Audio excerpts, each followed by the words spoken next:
नमस्कार, good morning to you all.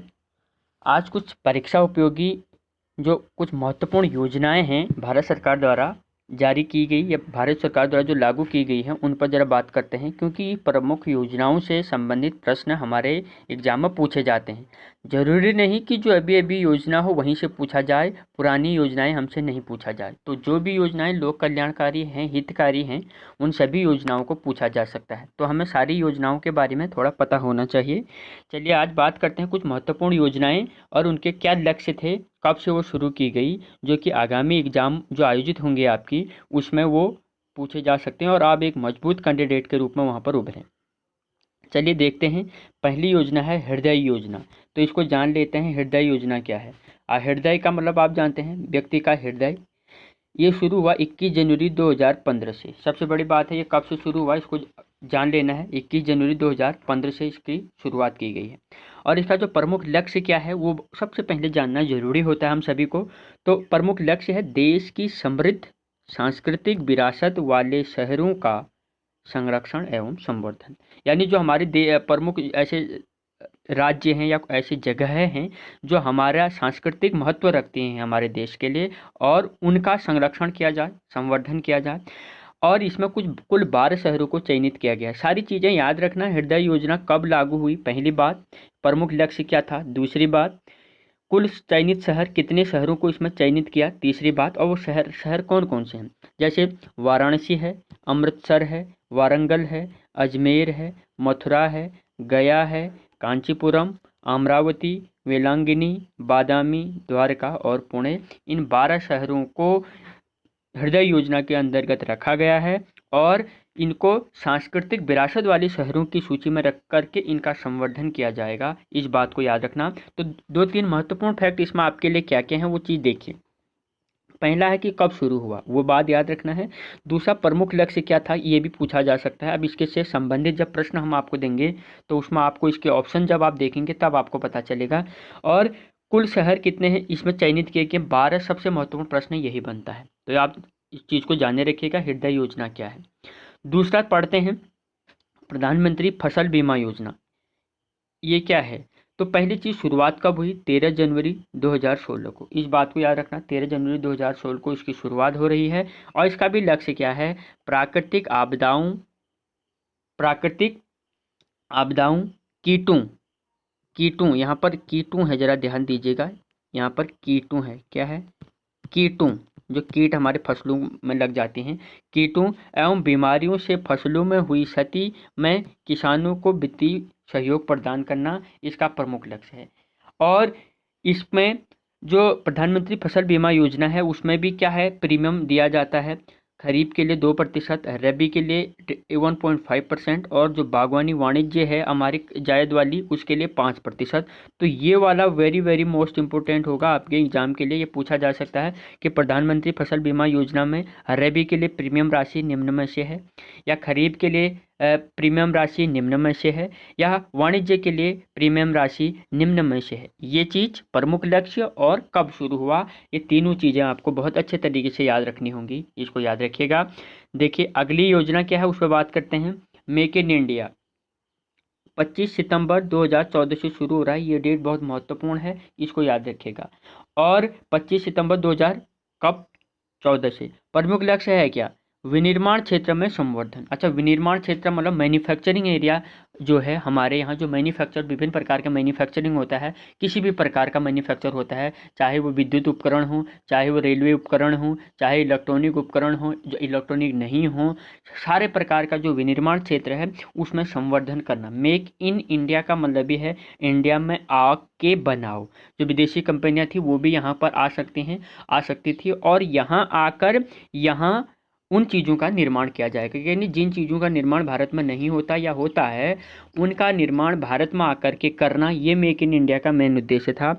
और इसका जो मेन कंसेप्ट था वो ये था कि जब विदेशी कंपनियां यहाँ आएंगी वो उन विभिन्न प्रकार की चीज़ें जो यहाँ नहीं बनती हैं जिनका मैन्युफैक्चर, वो यहाँ आकर के उनका मैन्युफैक्चर करेंगी, और यहाँ के स्थानीय लोगों को उसमें रोज़गार मिलेगा। और धीरे धीरे जो स्थानीय यहाँ के जो टेक्नोलॉजी वाले हैं, जो यहाँ के प्रशिक्षित युवा हैं, तो वो धीरे धीरे उस कार्य में पारंगत हो जाएंगे और उसके बाद उन चीज़ों का मैन्युफैक्चर वो खुद ही कर सकेंगे और उसके बाद जो चीज़ वो उत्पादित करेंगे या जो वो प्रोडक्ट बनाएंगे वो मेड इन इंडिया हो जाएगा। तो इस बात को ध्यान रखिएगा, मेक इन इंडिया का मतलब इंडिया में आके बनाना। तो ध्यान रखिएगा 25 सितंबर 2014 से शुरू है। प्रमुख लक्ष्य विनिर्माण क्षेत्र में संवर्धन, और सबसे बड़ी बात इसकी क्या थी कि 2020 तक जो अभी चल रहा है, इस 2020 तक इसमें क्या करना है, जो हमारी जीडीपी है, सकल घरेलू उत्पाद, उसमें विनिर्माण क्षेत्र में की हिस्सेदारी, यानी जो विनिर्माण क्षेत्र की हिस्सेदारी कितनी है, 16% से बढ़ाकर 25% तक करना था। ये इसका प्रमुख उद्देश्य है, इस बात को याद रखिएगा। तो ये किसी भी तरीके से आपको घुमा के फिरा के आपसे प्रश्न किया जा सकता है। अगला देखिएगा, एक अगली योजना क्या है, बेटी बचाओ बेटी पढ़ाओ। ये बहुत बार पूछी जाती है, बहुत बार इस एग्जाम में पूछ लिया जाता है, वेरी वेरी मोस्ट इंपॉर्टेंट है, याद रख लेना। 22 जनवरी 2015 पानीपत हरियाणा से इसकी शुरुआत हुई थी, याद रखिएगा। और इसका लक्ष्य क्या था कि लैंगिक समानता को बढ़ावा देना एवं लिंगानुपात को ऊपर उठाना। हमारे लिंगानुपात लगभग 943 है भारत में, आपको जानते हैं, तो इसको बढ़ाना है, यानी 1000 पुरुषों पर जो 943 महिलाएं हैं, इतनी ही नहीं रहें, बल्कि ये कितनी रहें, 1000 पर, पूरी 1000 महिलाओं पर, 1000 पुरुषों पर 1000 महिलाएं, इस तरीके से होना चाहिए। तो इसका जो बेटी बचाओ बेटी पढ़ाओ का प्रमुख लक्ष्य है वो ये है, और 22 जनवरी 2015 से इसकी शुरुआत की गई है, इस बात को याद रखिएगा। और सबसे बड़ी बात जो महत्वपूर्ण इससे प्रश्न आपके लिए एग्जाम के लिए बनेगा कि जो यह है, यह स्वास्थ्य एवं परिवार कल्याण मंत्रालय, मानव संसाधन विकास मंत्रालय, महिला एवं बाल विकास मंत्रालय, इन तीनों में ये कार्य करते हैं, यानी तीनों मंत्रालय इसमें कार्य कर रहे हैं। तो ये पूछ सकता है कि बेटी बचाओ बेटी पढ़ाओ किस मंत्रालय के अधीन कार्य करती है, तो ये स्वास्थ्य एवं परिवार कल्याण मंत्रालय में भी है, मानव संसाधन विकास मंत्रालय में भी है, और महिला एवं बाल विकास मंत्रालय में। अब मानव एवं संसाधन विकास मंत्रालय नई शिक्षा नीति के अनुसार शिक्षा मंत्रालय हो जाएगा, ये आपको मालूम होना चाहिए, हाल ही में ये अपडेट है। अगली योजना देखिए, प्रधानमंत्री सुरक्षा बीमा योजना, ये क्या है इसको जान लेते हैं। तो 3 मई 2015 कोलकाता से ये शुरू हुआ था, प्रधानमंत्री सुरक्षा बीमा योजना। कहाँ से शुरू हुआ, कब हुआ, प्रमुख लक्ष्य है क्या, सभी भारतीयों विशेषकर जो गरीब एवं कमजोर तबकों के असंगठित क्षेत्र, प्राइवेट क्षेत्र, जो असंगठित क्षेत्र के श्रमिक हैं, उनके लिए सार्वभौमिक सामाजिक सुरक्षा प्रणाली का निर्माण किया जाना। सार्वभौमिक सामाजिक सुरक्षा प्रणाली का अर्थ क्या हुआ कि सभी जगह कहीं भी भारत में उनको ये सुविधा प्राप्त हो सके, कि सार्वभौमिक सभी जगह उपलब्ध होने वाला। पात्रता क्या है इसकी, 18 से 17 वर्ष की आयु के सभी, 70 वर्ष तक के सभी जो बचत बैंक खाता धारक हैं वो इसके लिए पात्र होंगे। और प्रीमियम राशि, जो कि बहुत महत्वपूर्ण आपके एग्जाम के लिए है, ये पूछा जाता है, कितनी बार परीक्षा में पूछा गया है कि प्रधानमंत्री सुरक्षा बीमा योजना की प्रीमियम राशि कितनी है, तो 12 रुपया है, 1 रुपया 1 महीने का है, 12 रुपया प्रति वर्ष है, जो आपके खाते से स्वतः भुगतान हो जाएगा, स्वतः ही कट जाता है। इस बात को याद रखिएगा, ये बहुत महत्वपूर्ण है, वेरी वेरी मोस्ट इंपॉर्टेंट है, इसको याद रख लेना। आगे देखते हैं क्या है, प्रधानमंत्री जीवन ज्योति योजना, ये कब लागू हुई, 9 मई 2015 को लागू हुई, क्योंकि 2014, 15 और 16 ये 3 साल जो शुरुआती थे मोदी सरकार की, उसने लगभग काफ़ी योजनाएं शुरू की हुई हैं। ध्यान देना, वहाँ से काफ़ी प्रश्न आपके लिए बनेंगे, ये मत सोचना कि 2018, 19 या 20 की ही योजनाएं आपसे पूछी जाएंगी। किस योजना की शुरुआत कब हुई, वो सबसे बड़ी डेट है, उसको आपको याद रखना जरूरी होता है। प्रमुख लक्ष्य क्या है, जीवन बीमा के क्षेत्र में जीवन बीमा को बढ़ावा देना है, यानी लाइफ इंश्योरेंस को बढ़ावा देना है, जीवन को सुरक्षित करने को बढ़ावा देना इनका प्रमुख लक्ष्य था। पात्रता क्या है, 18 से 50 वर्ष के आयु वर्ग के सभी व्यक्ति, ये यहाँ पर महत्वपूर्ण है कि प्रधानमंत्री जीवन ज्योति योजना की पात्रता क्या है, और इसकी जो प्रीमियम राशि है 330 रुपया प्रति वर्ष है, इस बात को याद रखिएगा। आगे देखते हैं अगली योजना, स्वच्छ भारत अभियान, बहुत महत्वपूर्ण है कि 2 अक्टूबर 2014 से शुरू हुआ, गांधी जी का सपना था स्वच्छ भारत वाला, ध्यान दीजिएगा। और इसका लक्ष्य जो था वो याद रखना कि 2 अक्टूबर 2019 तक ही, जो चीज़ चला गया 2 अक्टूबर 2019 तक संपूर्ण भारत को स्वच्छ बनाना इसका प्रमुख लक्ष्य था। तो लक्ष्य को याद रख लेने का कि कब तक था, कब शुरू हुआ स्वच्छ भारत अभियान। जबकि हाल ही में मध्य प्रदेश सरकार ने गंदगी भारत छोड़ो अभियान भी इस तरीके का जो है लॉन्च किया है, ये करंट अफेयर्स में मैंने आपको बता दिया है, आप देख लेना। आगे देखिएगा क्या है, प्रधानमंत्री उज्ज्वला योजना काफ़ी महत्वपूर्ण है, 1 मई 2016 से इसकी शुरुआत की गई। और प्रमुख लक्ष्य शिक्षा क्या है, ग्रामीण एवं शहरी क्षेत्रों के जो बीपीएल परिवार हैं उनको प्रति कनेक्शन 1600 रुपये की भी सहायता देना है, यानी उनको निःशुल्क जो था ये योजना देना, और यानी 1600 रुपये की कहीं ना कहीं जो इनडायरेक्टली रूप से 1600 रुपये की वित्तीय सहायता उनको प्राप्त कराना था। प्रधानमंत्री उज्ज्वला योजना, ये याद रखिएगा, 1 मई 2016 से शुरू हुई। प्रमुख मेरा आज का उद्देश्य यही है कि आपको कुछ प्रमुख योजनाएं और कब शुरू हुए वो बताना, और उनका प्रमुख लक्ष्य क्या था वो बताना।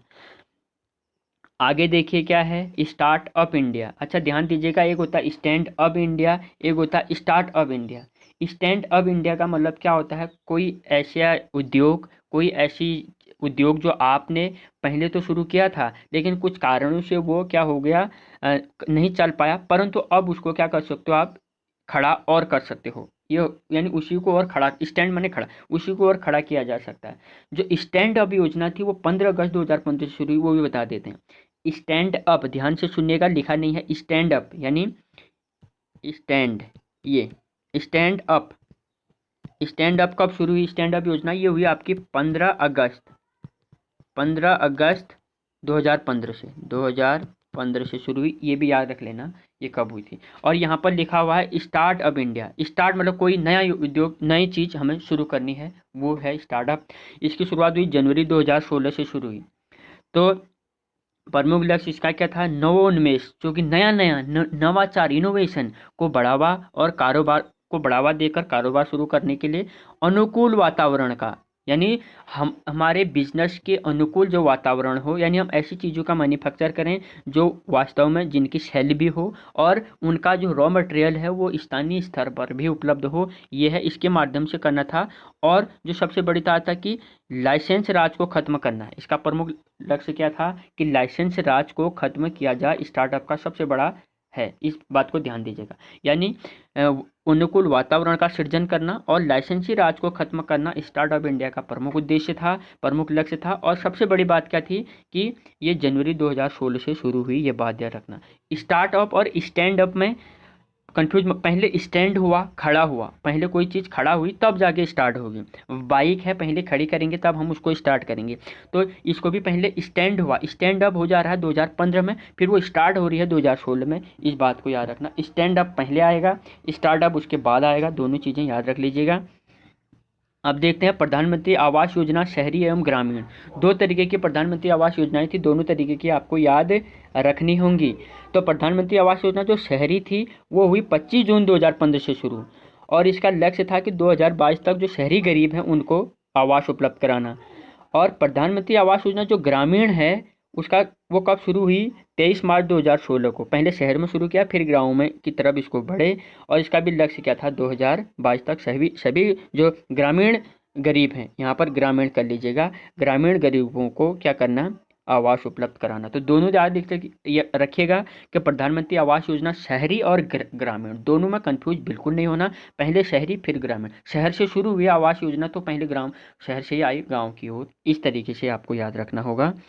आगे देखते हैं प्रधानमंत्री जन धन योजना, वेरी वेरी मोस्ट इंपॉर्टेंट किसी भी एग्जाम के लिए। 28 अगस्त 2014 से ये शुरू हुई, और इसका जो लक्ष्य था वो है वंचित वर्गों तक बैंक खाता देना, यानी वंचित वर्गों तक क्या करना, बैंक खाता पहुंचाना, जो इसका मेन उद्देश्य है जन धन योजना का, ध्यान दीजिएगा।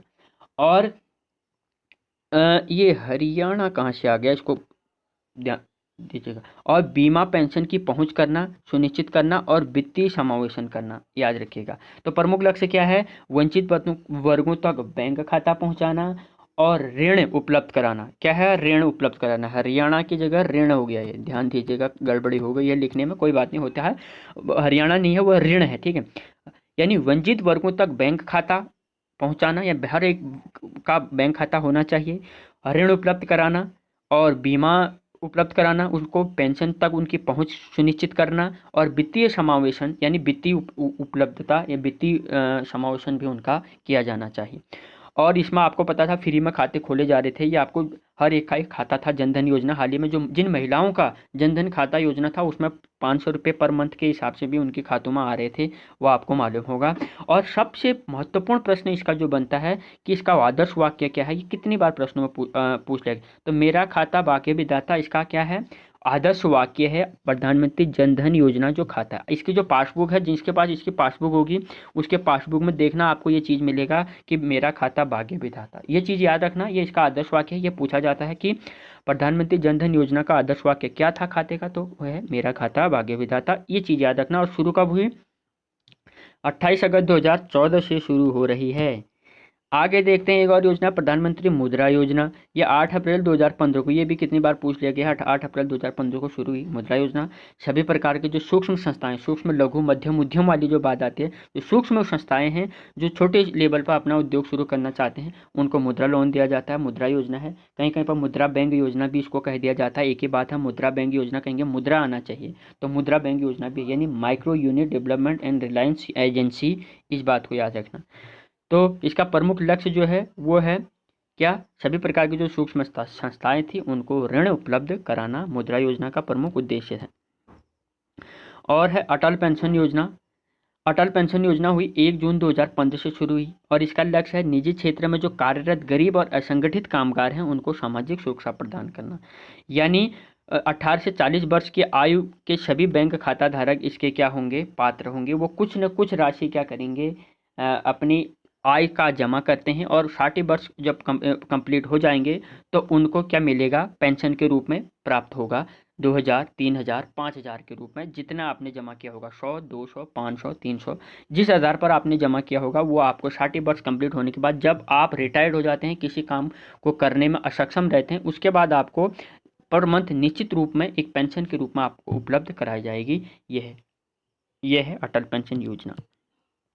तो आज के लिए इतनी योजनाएं आपके सामने थी, प्रमुख योजनाएं। इसके अलावा बहुत अभी प्रत्यक्ष हस्तांतरण योजना है। सांसद आदर्श ग्राम योजना 11 अक्टूबर 2014 को हुई, याद रख लीजिएगा, सुन लीजिएगा। और सांसद आदर्श ग्राम योजना 11 अक्टूबर 2014, याद रख लीजिएगा। कुछ प्रमुख जैसे स्मार्ट सिटी योजना 25 जून 2015 से शुरू हुई, जो चीज़ कही जा रही है उसको भी सुन लीजिएगा। अमृत योजना थी, एक 20 जून 2015 को शुरू हुई थी। डिजिटल इंडिया मिशन 2 जुलाई 2015 को शुरू हुआ। इनको हम एक एक तरीके की और डिटेल में आपको देंगे। जैसे हाल ही में समग्र शिक्षा योजना हुई थी आपकी 24 मई 2018 को। गोवर्धन योजना हुई 30 अप्रैल 2018 को। इनको याद रखेंगे। जैसे आयुष्मान भारत है 23 सितंबर 2018 को। ये भारत में कब हुआ, उत्तराखंड में कब हुआ, दोनों तरीके से आपको सुकन्या समृद्धि योजना बहुत महत्वपूर्ण है, 22 जनवरी 2015 को। इनको हम जैसे प्रधानमंत्री कौशल विकास योजना 15 जुलाई 2015 को। बहुत सारी चीज़ें हुई 2015-16 में बहुत सारी योजनाएं हुई, इसको याद रखिएगा। इसको हम बताएंगे आपको। नमामि गंगे योजना है जैसे 7 जुलाई 2016 को। इनका हम एक एक करके डिटेल आपको बताएंगे, डिटेल में रूप में हम पढ़ेंगे आगे। 1-2 भाग और इसके हम बना करके आपके सामने रखेंगे। आप इन योजनाओं को पढ़िए, कब शुरू हुआ, प्रमुख लक्ष्य क्या था और कुछ प्रमुख मुख्य बातें उसमें क्या है, इसको याद रखिएगा। तो आज को यहीं पर समाप्त करेंगे। Thank you, God bless you all.